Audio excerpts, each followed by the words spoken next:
Dans la première vidéo, nous avons abordé la représentation des matériaux de construction. Dans cette seconde vidéo, explorons la relation entre deux matériaux différents. Le mur vertical est constitué de bois et le mur horizontal est constitué de parpaing. Si nous déplaçons celui-ci, nous nous apercevons que, instantanément, la relation entre les deux est calculée par le logiciel et nous avons un des deux matériaux qui est moins fort, en l'occurrence, dans ce cas-ci, le bois, qui se voit déduit de la valeur de volume du premier matériau.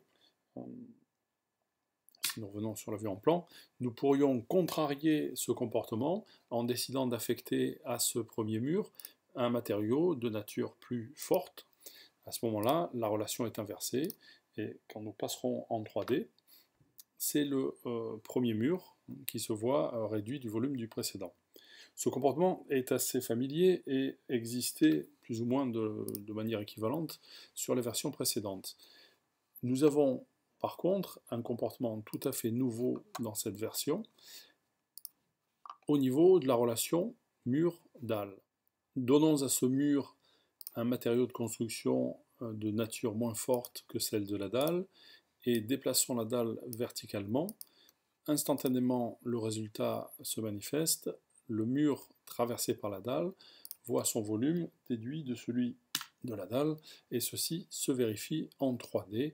Les intersections, toutes les intersections entre cet élément-là de type mur avec un autre mur qui le traverse perpendiculairement et une dalle qui le coupe, se manifestent par un volume qui est réduit d'autant. La relation entre éléments devient encore plus intéressante si nous abordons le sujet des structures composites. Changeons la nature de ce premier mur et affectons-lui un agglot avec isolation thermique, et changeons la nature de ce second mur en lui affectant une structure composite d'une nature un petit peu différente. Nous allons prendre un béton armé avec isolation acoustique.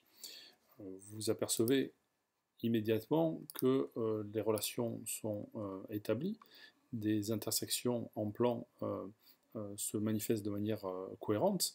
Si nous sélectionnons un de ces éléments et le visualisons en 3D, nous nous apercevons que la relation est une relation couche par couche, chaque élément ayant une priorité hiérarchique par rapport au précédent. Ceci se vérifie d'ailleurs sur tous les éléments sélectionnés, et sur chacun des relations un petit peu privilégiées vont être établies.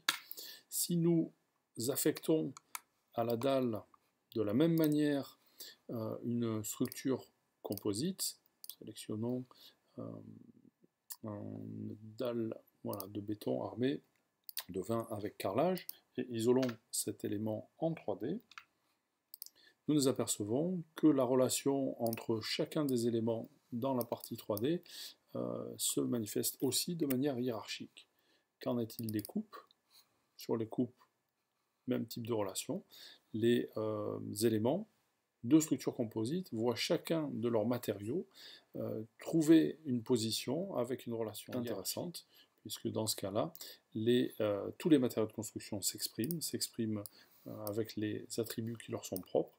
Et pour revenir au sujet que nous avons traité dans la vidéo précédente, il va être encore possible sur les finitions de réintervenir et de forcer certaines surfaces avec des surfaces particulières, et donc de faire disparaître ces matériaux de construction, leurs propriétés graphiques, sous, par exemple, ce qu'on pourrait appeler une couche de peinture.